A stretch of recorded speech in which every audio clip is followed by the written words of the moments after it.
In this video, this is going to explain something about the heat of the reaction that you guys are going to see on the handout as well. Okay, so we're still doing dimensional analysis. If you are unsure into how to do dimensional analysis, you can take a look at the previous videos, and later on the week I'm going to upload a video about how to do dimensional analysis step by step for conversion of units. Okay. So right now I have this chemical reaction. I don't think I've showed you a chemical reaction. All I do is recipes right up to now. That's a chemical reaction, so we can work with that. CO plus 2 hydrogen gas, or 2H2, produces 1 methanol molecule. Okay, so together with this reaction, we also have some associated heat. Okay, so when these two chemicals get together, in a chemical reaction, it's not just going to produce a methanol or a product, it's also going to produce some heat. So this negative sign, it means it's releasing heat. So another way to call this chemical reaction is going to be exothermic. Okay, exothermic. Because it's releasing heat because it has a negative sign in here. Okay, so if it releases heat, that's going to be an exothermic reaction. And how much heat is it releasing? Negative 128 kilojoules every single time that this reaction happens. So every single time that that reaction occurs, negative 128 kilojoules are released, right? Are released from the reaction. So it's an exothermic reaction. So what I like to do is I like to include this number as part of the reactants of the products of the reaction. So I'm just going to put it up here, minus 128 kilojoules. So for the purpose of conversions or transformations in this example, I'm going to take this number just like any other stoichiometrical coefficient.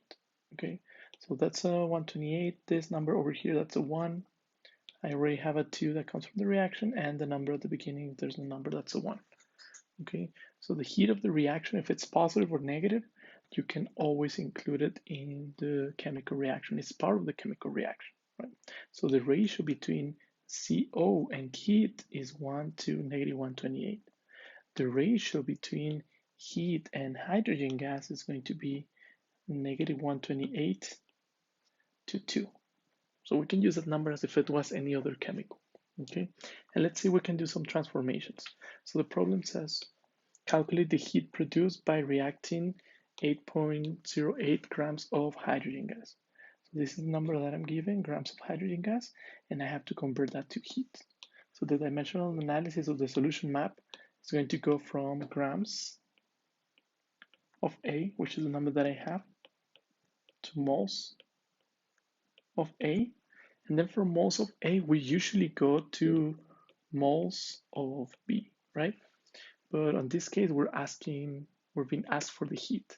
So this step, instead of being moles of B, we can convert to heat right away because we have this number as if this was moles of B, right? As if this number over here that was moles of B. That's moles of A, and that's moles of B, right? So we are converting to heat, which is we're going to be using this number over here. Okay, so let's see how this dimensional analysis is going to look like. So first of all, grams of A, that's 8.08 grams of hydrogen gas. And the first conversion that I'm doing is grams of A to moles of A. So we are converting grams of A to moles of A, which is hydrogen gas. So on the previous videos, I showed you how to do gram to gram conversion, right? And we need something important that we call the molecular weight. So when you do grams to moles conversion, you always need the molecular weight of whichever reactant you're converting, right? So in this case, the molecular weight of hydrogen gas is going to be 1 mole equals 2.02 grams of hydrogen gas. And where am I getting this number from? Google. You use Google H2 molecular weight, and that number 2.02 is going to pop up. So that's the number of grams, or how many grams has the weight of 1 mole, or 1 mole has a weight of 2.02 grams. Okay, so this is the molecular weight. You have to get it. have to get it from the internet. Okay, so I did conversion of grams of A to moles of A. The next conversion, of course, the units are going to cancel out, right? Grams of H and grams of H. So the next conversion is going to be moles of A to heat. So this is the next conversion that we're going to be doing, right? Moles of A, which is H2. I'm going to get rid of the S's. And we are converting to heat, and heat is always going to be kilojoules. So where am I going to get these numbers? To place numbers over here, look at the stoichiometric coefficients. It says that 2 moles of hydrogen, that's the 2 that goes in here, equals negative 128. So 2 moles is going to be equal to negative 128 kilojoules. Okay, so you always use those numbers as if it was a mole-to-mole conversion, right? That negative 128 is another number of moles.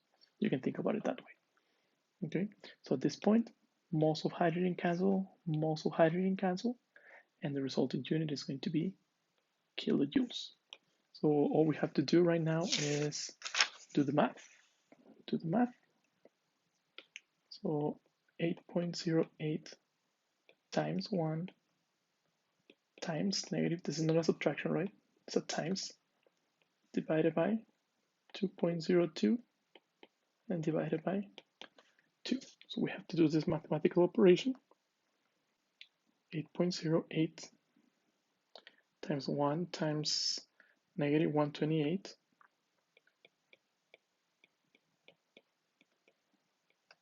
divided by 2.02 times 2.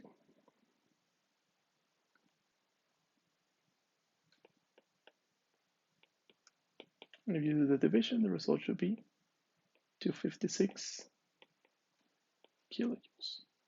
So this is how much heat it's being produced. Of course, oh, I'm missing my negative sign because this is being produced, right?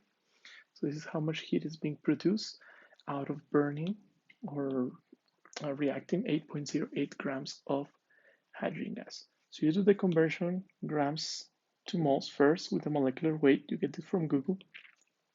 And then you do the conversion of moles of A to heat. And with this, for this, you use the stoichiometric coefficients that you have in your chemical reaction, including the heat.